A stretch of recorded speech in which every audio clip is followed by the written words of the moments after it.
गया गया ही है, तो भी उस रोगी को ने मैं वैद घसोड़ दिया।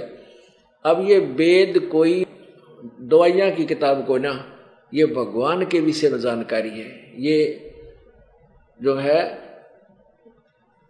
आयुर्वेद की नहीं है, ये आयुर्वेद नहीं है, ये ऋग्वेद है। भगवान के विषय में जानकारी, आयुर्वेद में जड़ी बूटियां की लिखी है, लेकिन इसमें तो भगवान की ही महिमा गाई गई है। भगवान ऐसा कर सकता है, भगवान ऐसा कर सकता है। इन्होंने ऊट पटांग करके महर्षि दानंद वाली सोच के भगवान रोग राग नहीं काट सकता। दानंद ने यह छुरी ठोक रखी इनके अंदर, भगवान कुछ नहीं कर सकता। जब भगवान ऐसा अपंग है कि गाड़ांगे उस भगवान नाम कौन तलाश करेगा उसकी, जब कुछ करे नहीं सकता। तो इन्होंने इसलिए यहां लिख दिया मैं वैद। अब पढ़ने वाले ने सोचना कि वैद के बारे में लिख रखा, वैद तो रो काटे दे भाई, ठीक है, हाँ ऐसे ही है। अब और दिखाऊंगा, प्रमाण दूंगा आपको। और भी महापुरुषों ने जो महर्षि दानंद के ही अनुयायी है, उन्होंने ठीक अनुवाद किया है। ये एक आधा जो घना जिसके घने वेद व्यक्ति थे ना, उन्होंने किसी ने टोक टाक दिया होगा, भाई लिख रखा है भगवान वेद का, भगवान रोग काटे, तो उन्होंने फिर चेंज कर दी इसमें। पहले शुरुआत में ठीक किया होगा, छापा होगा।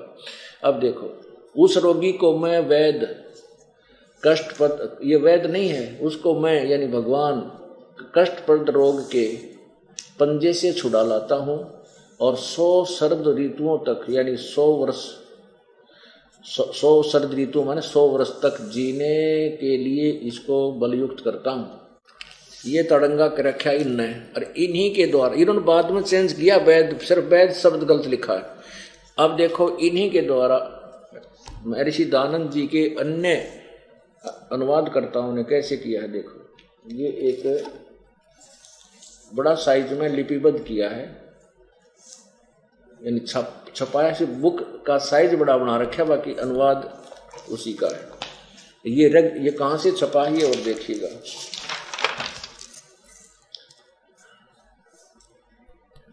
प्रधान कार्यालय वेद मंदिर महात्मा वेद भिक्षु सेवा आश्रम लेखराम नगर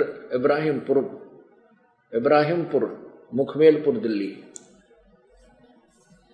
दयानंद संस्थान नई दिल्ली का प्रकाशन।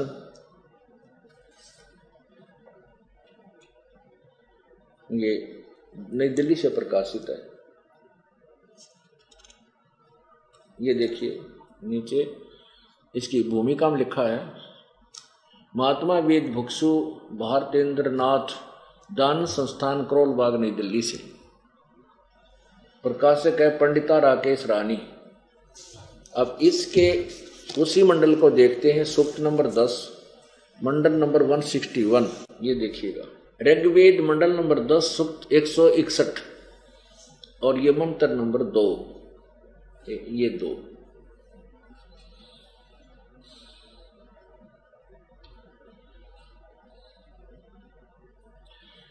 ये इसमें लिखा है कि यदि किसी रोगी का जीवन शक्ति समाप्त हो, यदि वह सीमा से भी परे हो गया है, यदि वह मृत्यु के सन्निकट चला गया है, तो भी उसे मैं भारी कष्टप्रद रोग के पंजे से मुक्त कराऊं तथा उसे 7 वर्ष के जीवन हेतु बल संपन्न करूं। भावार्थ में क्लियर किया है, यदि रोगी की जीवन शक्ति समाप्त हो रही है और उसका रोग सीमा को पार कर गया है, तब भी परमात्मा उसे इस कष्टप्रद रोग से तब भी परमात्मा उसे इस कष्टप्रद रोग से मुक्त कर 7 यानी 100 वर्ष का जीवन दे सकता है। बिल्कुल सही है। इन्हीं के द्वारा दूसरे अनुवादकर्ता ने ठीक किया है, क्योंकि ये थोड़ा व्यक्य था और ये सार्वजनिक की देशिक पर आचार्य प्रतिनिधि सभा के ये वेद गणे व्यक्ति के, तो किसी ने पढ़ कर समझदार ने टोक दिया, मैं ऋषि जी तन्यू कहे हर इसमें लिख रखा है ऐसा, तो बदल दो थोड़ा वैद लिख दिया वैस। अब चक्कर काटने जाओ भाई, कोई वैद लिख रखा, वैद काटा। अरे सेंटेंस देखो, ये कोई दवाइयां किताब नहीं है, ये वेद है, प्रभु की महिमा गाई गई इसमें। अब और दिखाता हूं आपको, इसमें आगे क्या लिखा है। इसमें आगे लिखा है 5वें मंत्र में, इसी ऋग्वेद मंडल नंबर 10 के सूक्त 161 के 5वें मंत्र में, परमात्मा कहता है कि हे पुनर्जन्म प्राप्त प्राणी, के परमात्मा की शरण में आने से यदि तेरा जीवन नष्ट, तेरा आगे शेष जीवन ही ना रहा हो और तेरी मृत्यु भी हो जा तो भी मैं तुझे पुनर्जीवन दे दूं। हे पुनर्जीवन प्राप्त प्राणी, आगे देखो एक जीवन तो प्राप्त हो गया, फिर आंख, नाक, अंग, हाथ, पैर सब ये भी तो चाहिएंगे। यदि आगे तेरे संस्कारवश आंख भी नष्ट होनी हो या कितने टांग कटनी हो, कुछ और भी हानि होनी हो, तो मैं तुझे तेरे सर्व अंगों की रक्षा करूंगा। हे पुनर्प्राप्त प्राणी, तू मेरी शरण में समर्पण हो और जैसे भी मेरा संत तुझे विधिवत साधना बताए सत साधना कर, और फिर मैं तुझे मिलूं, प्राप्त भी होऊंगा और तेरे सभी अंगों की मैं रक्षा आजीवन करूंगा। आंख भी जानी हो तो भी तेरी आंख ठीक कर दूंगा। ये देखना ऋग्वेद मंडल नंबर 9,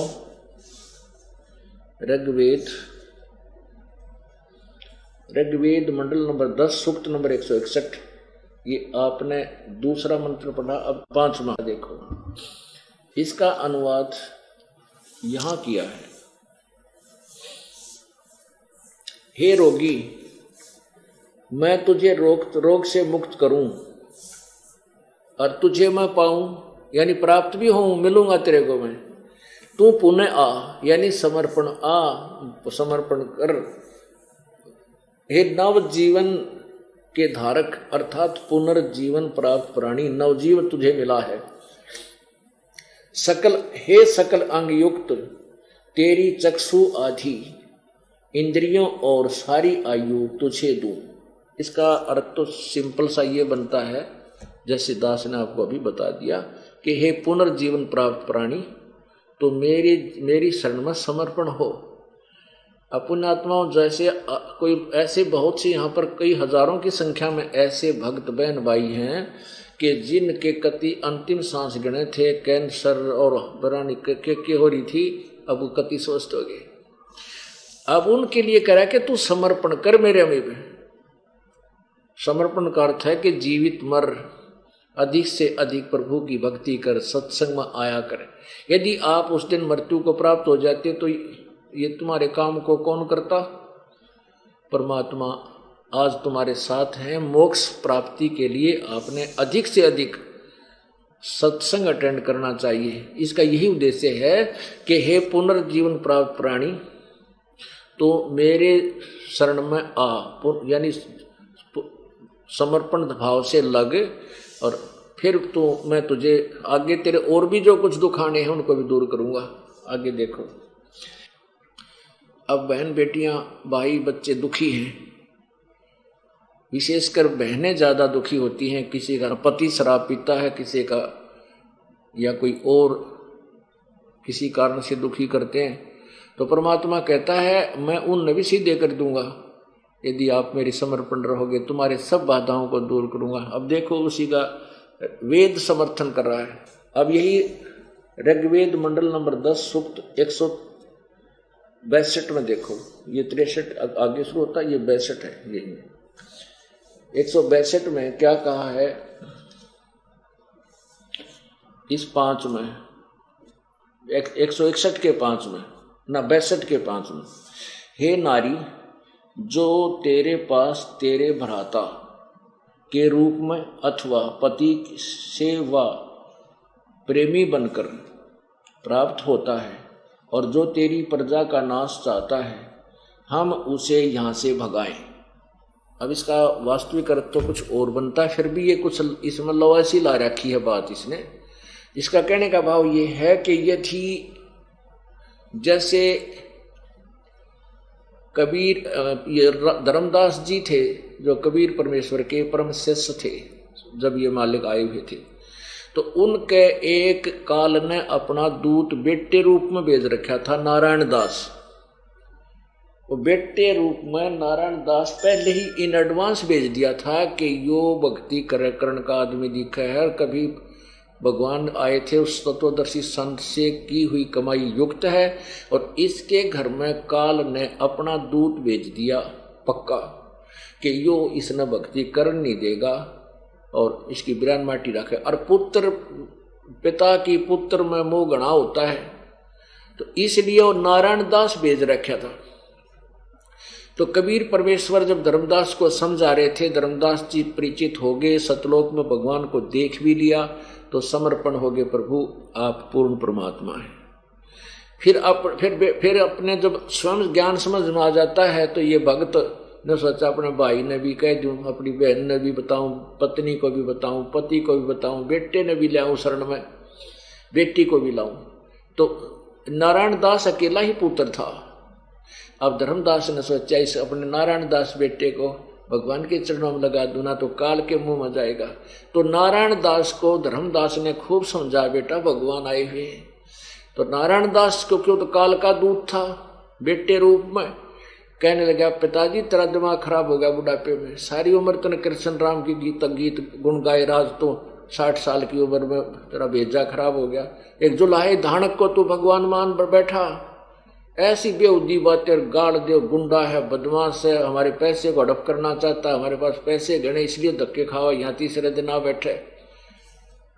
अब धर्मदास रोए बतेरा अंदर, बेटा ऐसी बात नहीं है, रहियो भगवान आया है। तो धर्मदास जी ने अपने गुरुदेव उस परमेश्वर कबीर जी से कहा, प्रभु मेरे बेटे ने समझाओ, ये काल के मुंह में जाओगा, नालायक मानता को ना।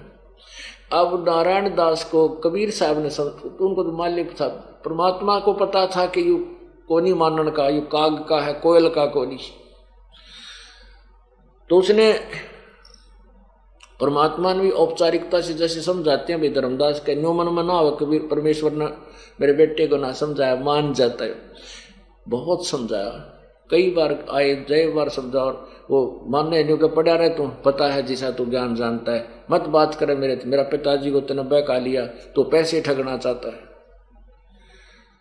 अब धर्मदास रोए कि गुरु परमात्मा आप दया करो, तो गया काल के मुंह में। तब परमेश्वर बोला, भाई